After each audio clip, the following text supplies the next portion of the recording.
Welcome back to another episode of Re-Correlated Podcast. I am your most awkward MC, Natalie Baker, and today we have our my other co-host, Hollis Henderson. We are missing August today. He had a family emergency, so me and Hollis are just going to handle it this week. But we are so excited to have Missy Lawrence on our show. She is our special guest. She is the Chief People Officer at CyberconIQ. So I will go ahead and let Missy introduce herself and talk a little bit about herself. My favorite subject? I'm just kidding. My second favorite after the human side of everything. Thank you, Natalie and Hollis, for having me in August. Take care of your family. But I'm just really super stoked to get on this soapbox and talk about one of the things that I think is so pressing and relevant to everyone.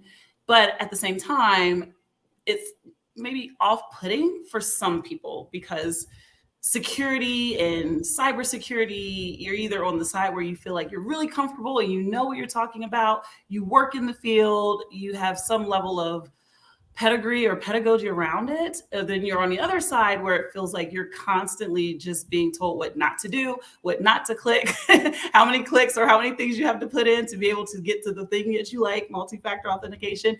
And somewhere in between, I think, is where most humans are, but most people need to move towards the left side, the latter versus the former versus the latter. So I don't have a background in cybersecurity per se. My background has always been in people and humans and geeking out about neuroscience and IO psychology and just why people do the things they do. Like, why do we behave the way we are? And really, how do I get people to stop behaving in ways that I don't like selfishly? And that's called change management or HR.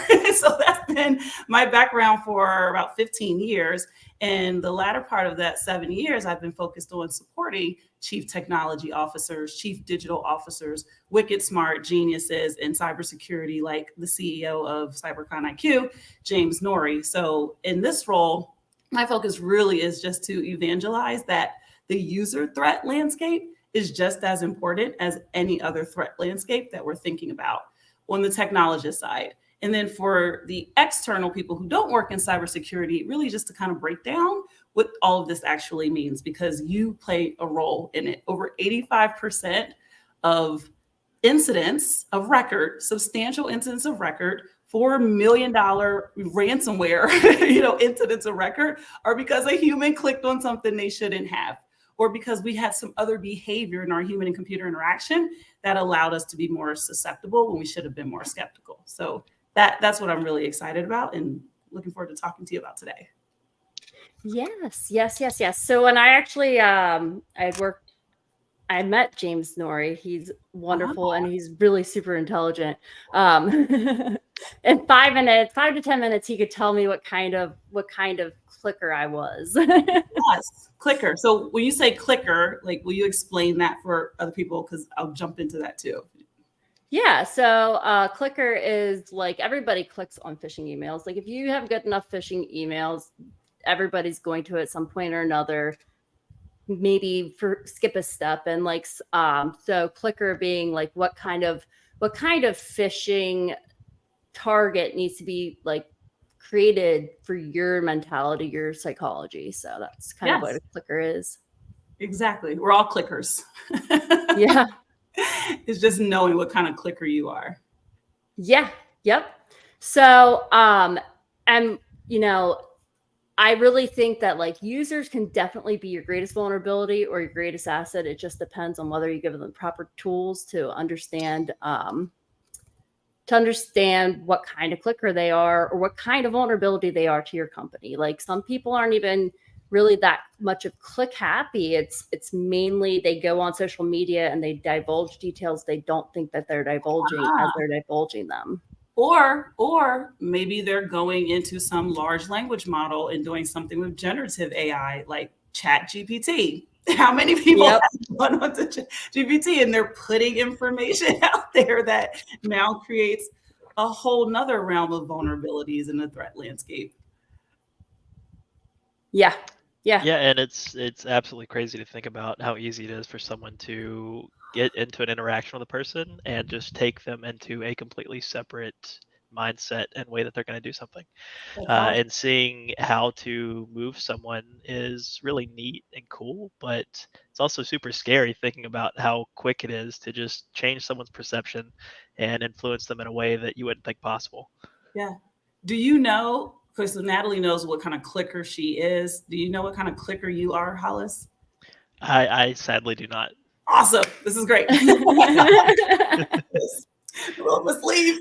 So, I think you're the similar clicker as me, Hollis. Well, we don't know. So, Natalie, how would you describe how James, the CEO, the founder of cyberconIQ, called you as a clicker? And then I can kind of get into the click breakdown. Yeah. Yes. So the kind of clicker that I am is the one that, when I get overwhelmed with certain, like a bunch of tasks that need to be done, or I'm getting pulled 50 million directions, in the heat of the moment, for a brief moment, I forget, like sometimes I guess I just forget my, like, to walk myself through my steps of making sure I don't click it. And then that one moment, it's just, that's when I click. Okay. So that's how he described me. And I think it's pretty spot on. Like, that's how we described it. Okay. So we have a framework at cyberconIQ, and this is not sales at all. I'm just giving you education. Okay. And I think most listeners have completed some sort of trait-based personality quiz assessment, right? You've probably done an Enneagram or a Myers-Briggs. Have you? A DISC profile, colors, anything around knowing thyself, knowing yourself more? Because like I said at the beginning, my favorite topic is myself. Everyone's favorite topic as a human is still yourselves. Like we all got this healthy dose of narcissism in us, right? So thinking about how I am and how I interact with technology, how I interact with anything digital, my phone, my computers, anything like that, is going to help me become more skeptical to hackers versus susceptible. So as a company or for myself as an individual. So there's a way in which you can break down who you are as a personality type of a clicker. So like, that's what I mean by a clicker. That's what Natalie is getting at when she says, I know what type of clicker that I am. I know what would make me much more susceptible to click on something than skeptical. And I'm going to tell you right now, if you hit me with a designer, high-end, last-minute, exclusive, you've got to click right now to get this 50%, like Tom Ford, Gucci, Chanel. I get this email that says right now, you've got 10 minutes. We're only sending this for VIP clients. Like you're hitting my status, my ego, my luxury, my thrill, my shopping addiction. And based on my behavior online, the bad guys know that. And we want to thwart that. So we need to better understand ourselves and understand our behaviors and what makes us click. So no, our educational platform is not going to tell you like Missy is a shopping whore, but it will tell you that your prefrontal cortex, this is what you're getting at, Natalie, to give you a little bit of the neuroscience behind it and the psychology. I love it. You've got too much other stuff going on. Okay, so do an exercise with me, and then we're going to break down the 4, and then we'll get into Hollis. So I need you to like raise your hand, either hand. Okay. Raise your hand. You've got a thumb that you can move around. Everyone's watching. I hope you're moving your thumbs. Your thumb is your amygdala. It's the oldest part of your brain, right? This is amygdala hijack. When I'm a baby, I'm here on vacation with my 2 nephews that are under 2 years old, and they just freak out when they're hungry or tired or thirsty or need to be changed. That's your thumb moving. Now put your 4 fingers over your thumb and try to move it. A little bit harder, right? This is your PFC. This is like this part of your brain, which is the youngest part, no matter how old you are. In Hollis, I'm sorry, men, y'all takes a while to develop. All the women It'll take forever. I'm already young too, so it doesn't help. And it's not fully developed until you're about 26. Women were about 21, 22, where we have what we call mastering our executive functions. And so if you lift one finger up, you can try to move that thumb a little bit more, right? This is a stressful email that just came from your boss. Lift up a second finger. You have a family emergency. That thumb is moving. That amygdala hijack is coming out. Lift up a third finger. It's out. So this is about as much as you can multitask. You can put your hands down. But this is about as much as your brain can handle, right? Maybe 4 things at a time. But instead, we've got hundreds of things constantly going on. So no matter how much you know what to do, because you've taken an annual training, a generic security awareness training that says you hover over a link before you click or whatever, all some of the basic things around just phishing is one example.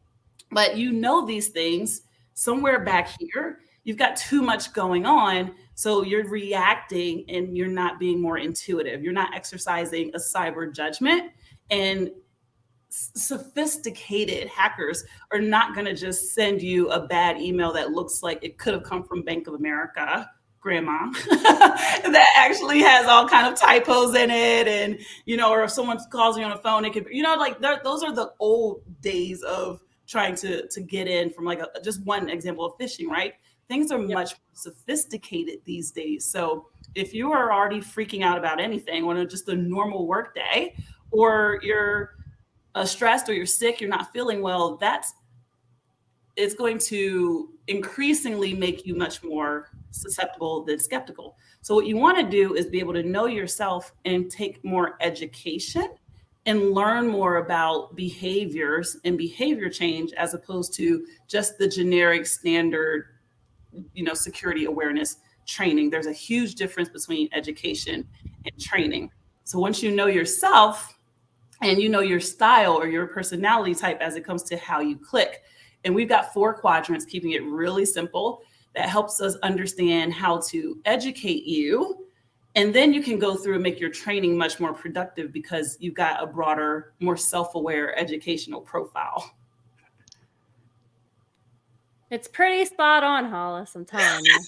Yeah, hey, I'm always up for taking personality tests and figuring out who I am. So you tell me who I am, and I'll go with it.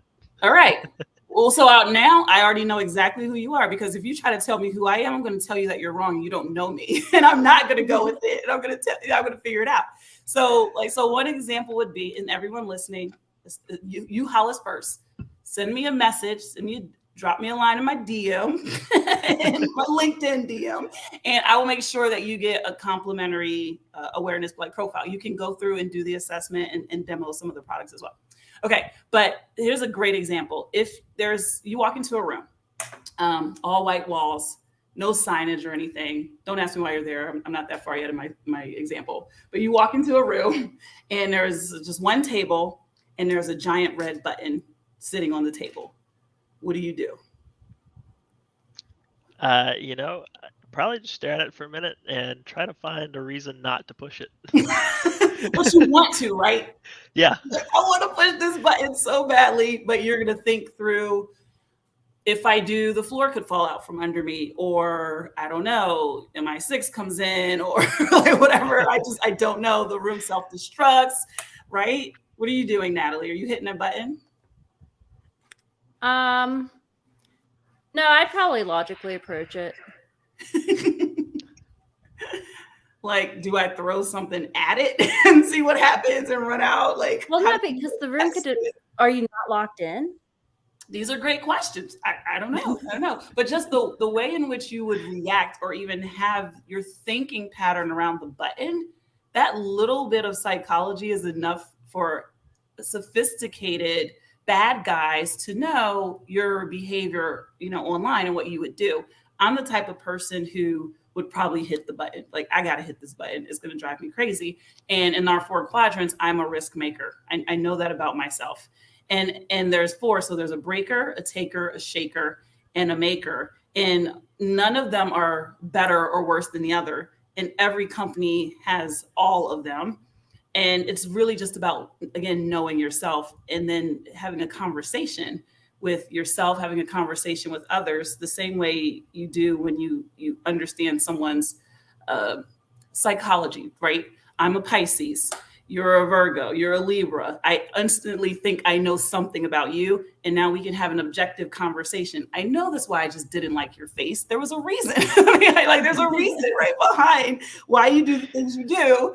And it helps you to then create a dialogue that keeps it back on your prefrontal cortex, top of mind.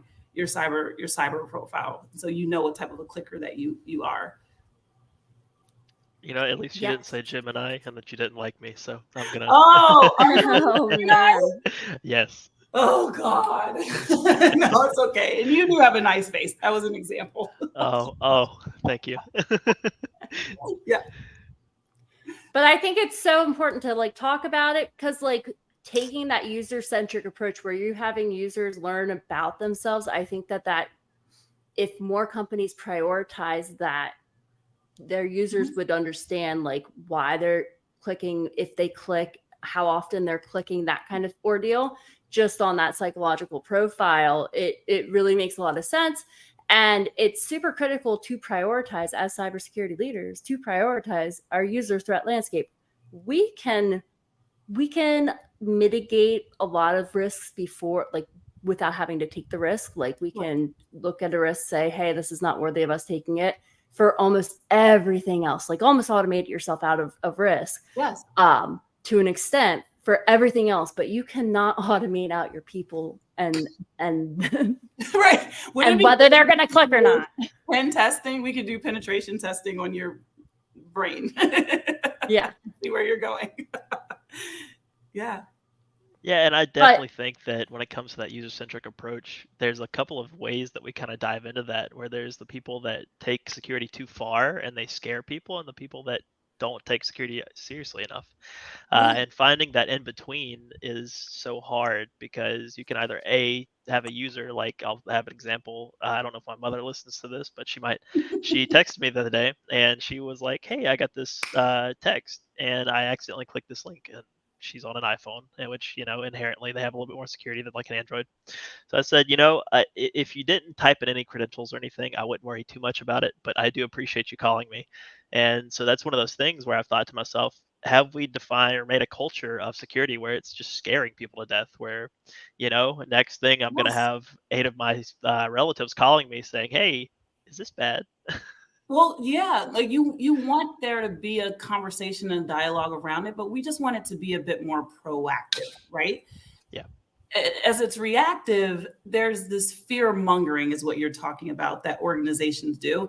And we like to call this like cyber harassment, where everything is scary. I can't do what I want with my apps. You're telling me no, no, no, no, no, instead of proactively telling me how I can build security into my software development lifecycle, right? So just like DevSecOps, putting sec into everything. That's one thing. But the individual, the fear mongering that we do with, oh my God, this thing came in from an outside email. I can't click that because last time I did, I was basically reamed, called to the carpet and sent to the tower because I made this mistake and it was on the test, right? Versus how do I fix it? And then what do you do when you have repeat offenders? Our educational program at cyberconIQ is known to get like a normal phishing click rate. That's probably, I don't know, what do you normally see in the industry? 10%, 20%? Depends on the company and what their cybersecurity culture looks like, in my opinion. But a good click rate. A good click rate, I would say, would be between 1% to 2%. Yes. We get you sub 2%, and normal companies sit between 15, 18. Those are with sophisticated, mature cybersecurity protocols and training. Like some companies are at 20, 30%. And so you're going to get down to the lowest number possible. And that way you'll then know if there are these repeat offenders or repeat clickers, they just can't be helped. And sometimes then you have to go into what we call consequence management and figure out other ways to either restrict access or do whatever it is. But you don't know it until you know it. And you need to understand their profiles. You need to make sure that you're giving them education and they have opportunities to talk about these things versus just you've repeatedly failed clicking the wrong thing. And I'm like, I'm sending people outside of my company, but very professional emails that might have a link to something like this on LinkedIn. And they're like, oh, it had a link, so I couldn't click it because of the fear mongering. And then it's like, send it to my personal email. I'm like, oh, this is defeating the purpose. And I totally get what you're saying, Hollis, that extreme end is going to create a negative relationship with the human computer interaction. That's not what we want at all. Yeah. I've also noticed that, like, people that are my mom's generation, they tend to like, they're the first ones that'll come to you and tell you, hey, I clicked on something I shouldn't have, and realize it afterwards. Right? Yeah. They realize it after the fact, but like they never realize it. Like sometimes they just, yeah, it's harder for them to spot a phishing attempt. They fall for it a lot more often, but as soon as they do it, they're the first ones to come and tell you like, hey, I messed up, help. Yes. So in the profiles, there is a particular personality type that is, they are more interested in taking risks so long as they know they don't get caught. And that's the trickier employee than even the one that's like me, where, I'm like, that rule, that's more of a suggestion. I'm going to break rules. That speed limit, that's a guideline. That's for other people. Like, because you can't know what you don't know. And then they're going to try to fix it. And now, I mean, it's happening in seconds. You've already let something into your environment, and now it's like multiplied itself 4 times over, and it's happening in minutes, in seconds, not over days. And then it makes your job much harder, obviously, because you get into the war room and you're just watching this. It's ridiculous. So having this understanding of yourself and then knowing how to protect and prevent yourself from being that person for your company or for your family or whatever it may be, there's nothing but positive by just like, to thine own self be true. I don't know why Shakespeare is coming to me right now, but like, know thyself. Yeah, actually, when I was first diagnosed with ADHD, I was an adult at that point, and I literally like spent like my college years, because I went to school a little later. My college years, I spent a lot of time, like anytime I could tie a research project to like learning more about my brain and why my brain does what it does. Yes. I would try to tie projects to that so that I could learn more about how my brain worked, why it worked, so I could make it work for me. And that's like the same thing. That's the same philosophy. Yes. Be still, my beating heart, because neurodiversity is what you're talking about. Everyone is not just falls on this industrialized way of working and coming to work in corporate America. It's never been a thing, but it definitely is not a thing with a generation, not just a generation, but the zeitgeist of time where everyone is more aware of, I won't say the spectrum because that means something, but everyone is just aware that there is a spectrum of how we show up to work, how our brains work, our emotions, our mental health, and our wellness. And what, like I talked about with this example, just coming to work and understanding, like, where am I today? Do I have all 4 fingers over my amygdala? No one's going to walk in and say that. But having that, I mean, I do, but having that level of mindfulness and checking in with yourself, that's one example. And within, this very sophisticated but simple platform, you can understand ways and tips and tricks on just how to better prepare yourself for optimal times, as well as times where you're probably under a lot of duress and you're just more susceptible. Yeah.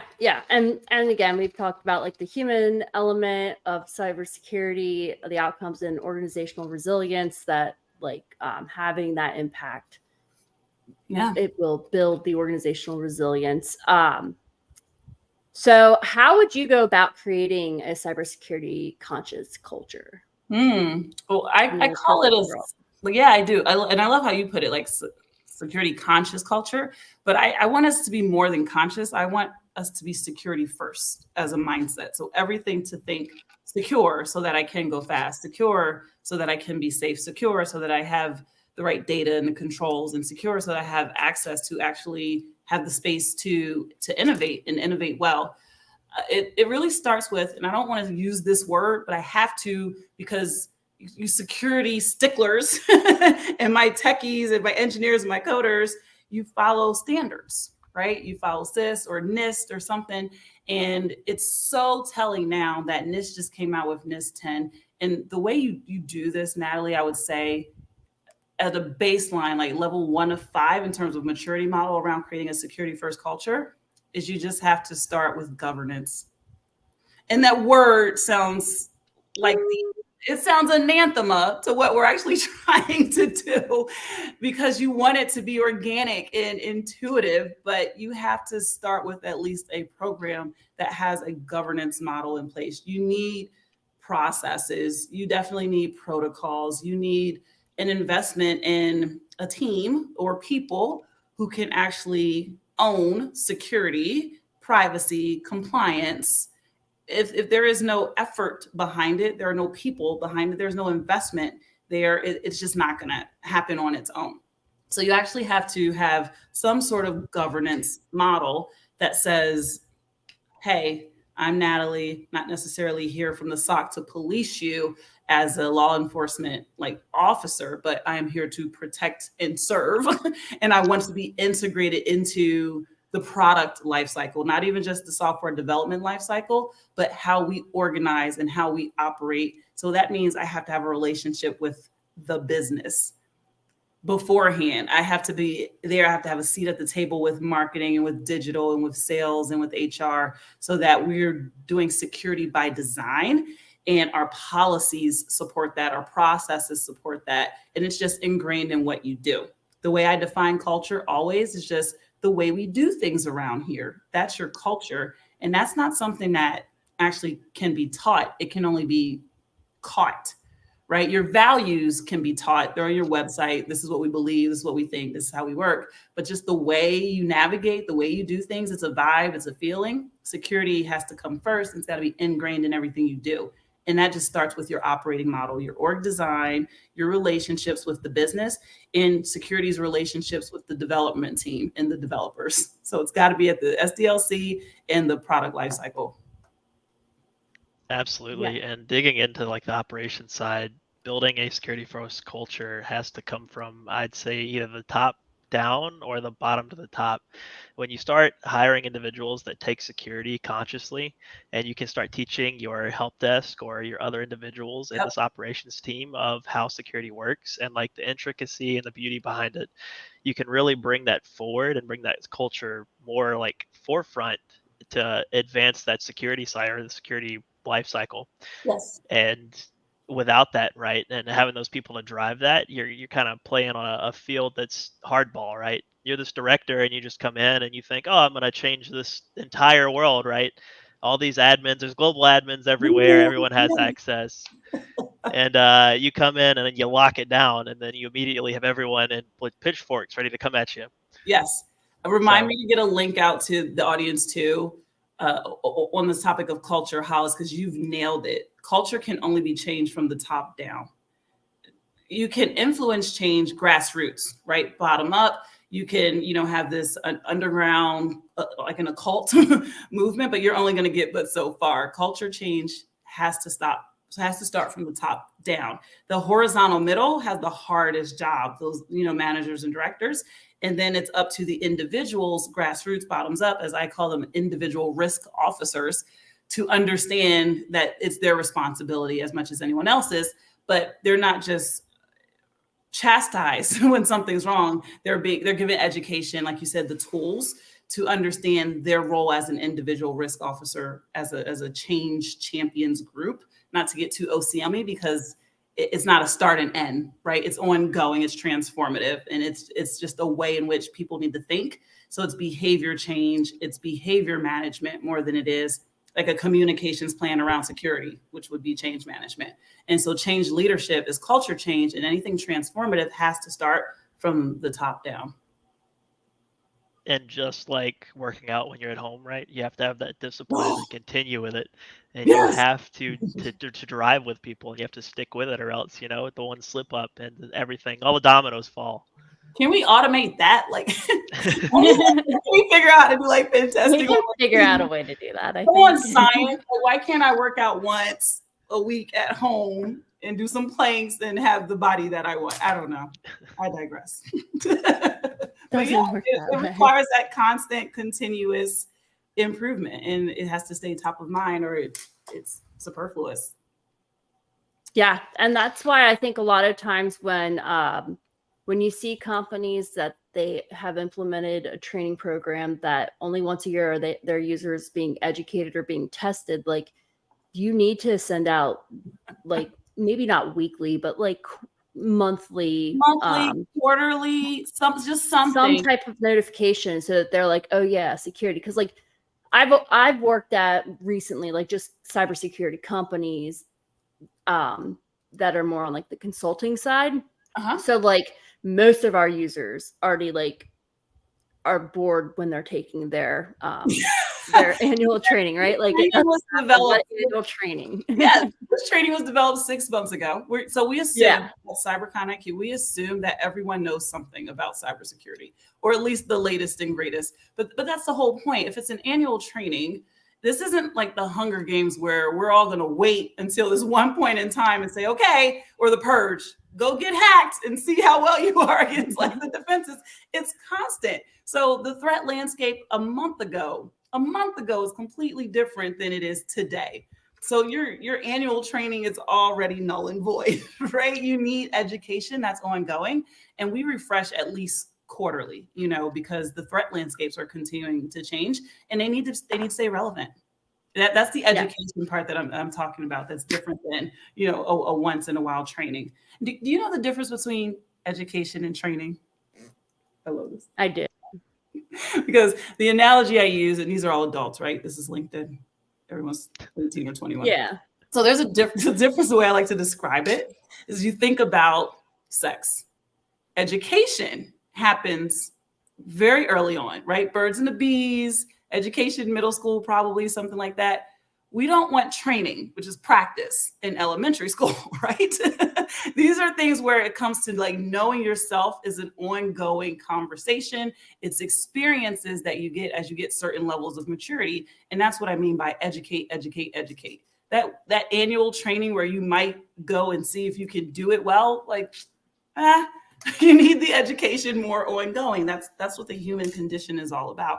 And that's why you need something that's going to help you focus that and keep that top of mind and know yourself. It can't just be something that I go and like take a certification class for and get a pass or fail on, did I fish properly or get fished properly or not, Yeah. And but there are also companies out there that they don't do cyber. That's not what they do. So like they have an IT person that's trying to do their end user training. And like he's also trying to run their network and their systems. And on top of that, also do security. Like he has like 5 hats. We all know because we've all been in those organizations before. At least between Hollis and I, I'm sure Hollis, you've been in a smaller org too before. So I do apologize. I'm getting kind of blown up on Teams.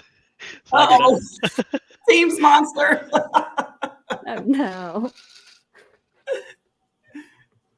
But so we've all been there, and we've all had those companies that we've worked for, and like think of those companies being more of your like norm than not. Like I think for those of us that work in cybersecurity, like that's not our norm. Is like having very well educated users that like probably know more about the why behind the security that's being taught than the people who wrote the course. But then there are still companies out there that like most of their users aren't trained. And I came from like an MSSP background. So like you're constantly working with clients that had younger or less mature, less experienced. Yeah. Less experienced, less mature, security consciousness in their culture. So I think we just need to add like little reels or something, like Outlook reels of like security. And like why not?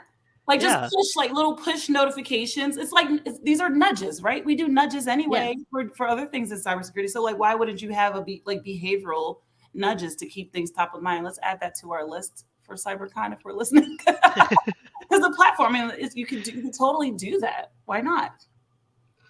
Yeah, I think it would completely drive that. Just like either having like some fun things to it, or even like little games or something that comes up. Like here's a game for a little phishing email or something. Here's like a 5-minute exercise. Like can you spot the phishing email, but actually have something fun to it, and not like here's these headers or something, right? And by the way, we have that. Just so you know, I'll make sure we have some demo, like free access demos that go out after this for sure. Yeah. Yeah, so ongoing training is like probably the most important, because like if you take training once a year, like you're not keeping security, unless you work at a cybersecurity company, you're not keeping that on the forefront of your mind. Also have to remember that sometimes you just have to get personal with the user, because the user, it doesn't matter how you're going to explain something to them. Like you have to train your team, especially if you're running like security operations of any type. Train your team how to handle those stressful situations with like with different users, and how to explain it, train the user and say, okay, let's break it down a little bit further. Yeah, so that they know not to click things. Yeah, and again, as proactive as you can be, yes, but also in those real-time situations, what do you do and how do you handle it? When I say real-time, I mean with the simulated real-time. And it's just, again, it's still a part of the educational immersive experience. If they know what it like, one incident causes the security team or the SOC, like that. But we don't know that. Most employees don't know that. I don't need to know that to do my job in sales or in HR, right? Where I come from. You just need to know how to, go in, do the thing, use your HRIS and get out. You're not thinking about all these things. So it's this complete transparency. It was not the black box of security. There's no fear mongering. That's a security first culture where everyone's aware and it's everyone's job to be that individual risk officer. I like that. I do GRC now, so like risk is right in there. You do? Okay. Yeah, you definitely are living it and breathing it. I drive packets on a network, so I can't. I'm gonna be over here. Hollis will hit me up sometimes and be like, how could I make this more secure? Yeah. I'm like, well, what are you doing about this, and this? How are you securing this, and this? And he's like, okay, thanks. Let me add this to your team's message right now, Hollis. But I think that's mainly lab stuff. Yeah, so like there's even times when I'm building a solution, and not to say that like I'm bad at security or whatever, but I'll build a script and I'll think to myself, okay, if I put these credentials here, or if I take them out into a file and I encrypt it, and then I hit up Natalie, I'm like, hey, what's the de facto, like, how do I be like top tier? How do I make this secure without being so secure it's insecure, right? Yes, or it leaves no room to create the business value that you're ultimately trying to get towards, right? So the business isn't happy. Developers can't develop the way they want. It can't be so restrictive. But where can you afford to take healthy risk and vice versa? Like you're always going to like carry a bit of tech debt, a little bit of I call culture debt, and now you're kind of getting into what could be like a little bit of security debt, where you could take some risk here because it might lead to this versus something like this that's going to be like a tier 1 outage, So that's all a part of that culture. Yeah. And Natalie definitely just she is the security behind the networking for me. So I'll. I'm not that great, Holland. I just know questions to ask. Good. All right. Well, questions. Any other questions? Do we have questions from the audience? I did not see any in stream, so I'm hoping that we're actually live right now, because we've not had anybody hop on, and usually we do. So like at least somebody hops in the comments, but it's fine because we had plenty to talk about anyway. Yeah. It'll be available later. We can post it later. Like we had it says live. Yeah. So anyway, let's go ahead. Let's wrap it up. We call our wrap up nuggets of knowledge. So if you want to kick us off, Missy, with something that you've learned, or, some insight that you've gained, from today's discussion. Yeah. I mean, to me, the if I had to leave with one, I'll probably do 3. I might do 5. Okay. One, number one, top one. Top one is relevance, and the fact that the threat landscape is constantly changing. Focusing on understanding, immersing ourselves with AI, generative AI, and how to make that more secure. thinking through artificial intelligence, not just like automation and robotic processing or chatbots, but again, getting so much data in the hands of the masses. If you're an individual person, not even representing a company as like a cyber professional or just an individual within an enterprise, but just an individual, and you want to know more about how to protect yourself or just be a bit more comfortable and have like less fear around technology and digital, please don't hesitate to reach out to me or anyone at cyberconIQ. So number one is just staying relevant on the threat landscape because it's constantly changing and becoming more sophisticated. Number two, know thyself. If you don't know your click style, shame on you. So again, reach out to me. We need to figure out who you are, Hollis. So we need to bring this back full circle. And I want to know then what August is too, because this will be very interesting to kind of put your profile together. But you need to know yourself, and then just keeping it top of mind. And that will be the third one. Is it's continuous. It needs to stay on your prefrontal cortex. You need to know your state of stress, your state of eustress, distress, and understand when you're going to be a bit more susceptible, when you should be more skeptical. I think those would be the top three if I have to stop. Go ahead, Hollis. Take it away.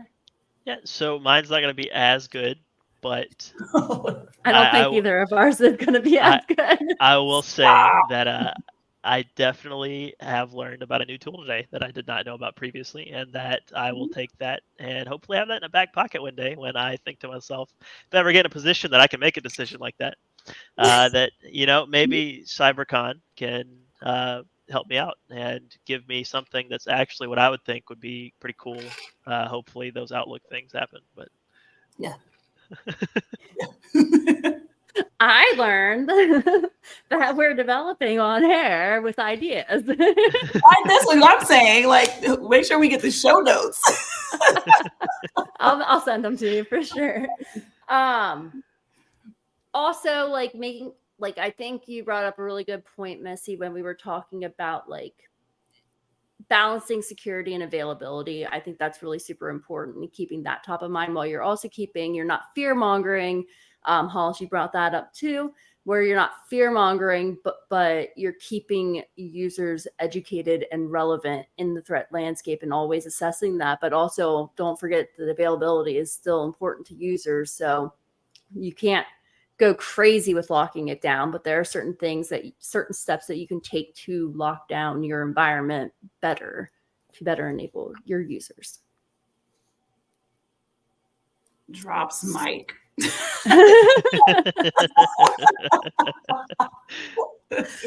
All right, everybody. Well, that is what we have today. We thank you so much, Missy, for hopping on, and we can talk a little bit more backstage so you can get Hollis his code so you can take the test. Assessment. That sounds scary. No fear here. Anybody else that wants to check it out, make sure you connect with Missy or CyberconIQ. Also, next week we will be, or not next week, 2 weeks from today, we will be having one of very special guests, another very special, all of our guests are very special, but this one's special to me because it's somebody that I helped train from the bottom up. And so we will be talking about the psychology of leadership next week. So I'm excited for that one too. Also, at the beginning of October, I will be speaking at RacesCon for, I don't know which day yet. So when I know more, I'll let you know. But make sure if you're in the Pennsylvania area, come to Philadelphia and check it out. That's all I have for today. I will see you all. We'll see you all in 2 weeks. See ya. Bye.